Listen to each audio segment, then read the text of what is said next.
Magandang hapon mga kabay. So meron po akong estimate dito mga kabay. 39247 letter A. Ayan. Palliser, car palliser po ito mga kabay. Ayan. DWP 849X. Ayan. So ito mga kabay gumagana pero maingay. Tapos yung variable niya matigas pihitin. Ayan po. Kailangan nyo munang itulak ng flat screw bago iikot. Ayun o, tigas. Ayan. So papanda rin ko mga kabay ha. Yun, yun pala. Natumba. Kaya lang mga kabay. Hindi lang, ayan.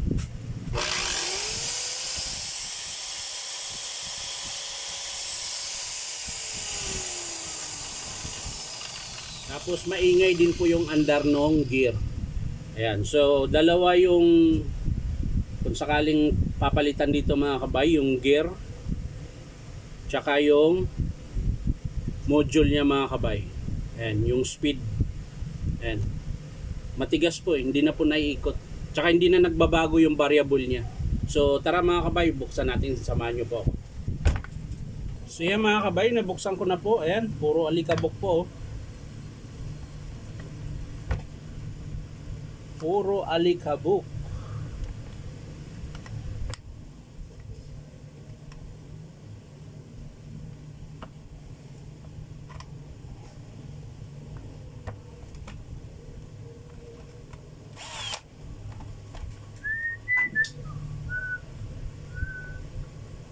Ayun na makalas.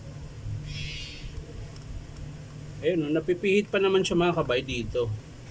Pero dun sa taas hindi na. So magpapalit talaga tayo niyan mga kabay. Kasi nga hindi na siya mapihit.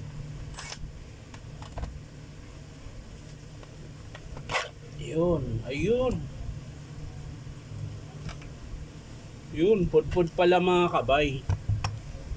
Ayun po, papakita ko sa inyo malapitan mga kabay.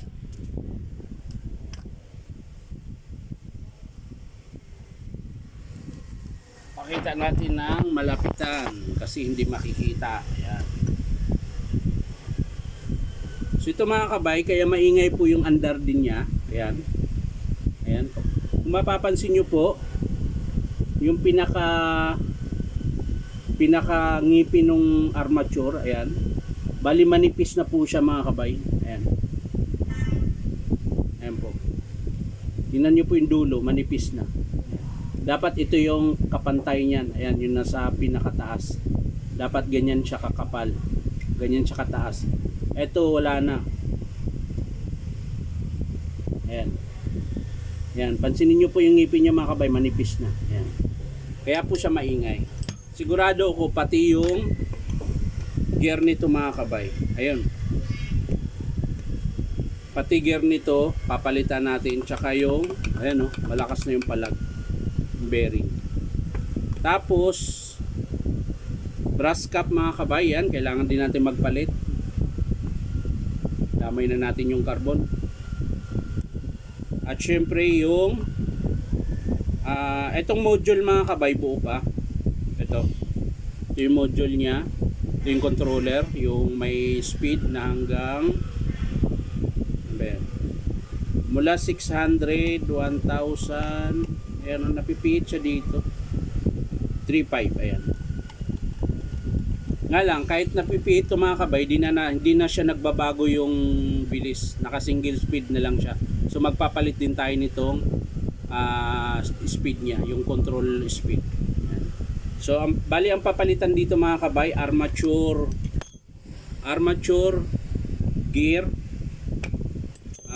brass cap, tapos yung control module niya. Ayan. Ito. Hindi na kasi nagbabago mga kabay. Ito buo pa po yung module niya. Ito yung nagko-control. So yan lang po yung papalitan natin mga kabay. Hindi ko na po ipapakita kung paano i-assemble ulit. Papakita ko na lang sa inyo mga kabay kapag in-approve ng customer. So ulitin ko mga kabay, ito po ang papalitan natin.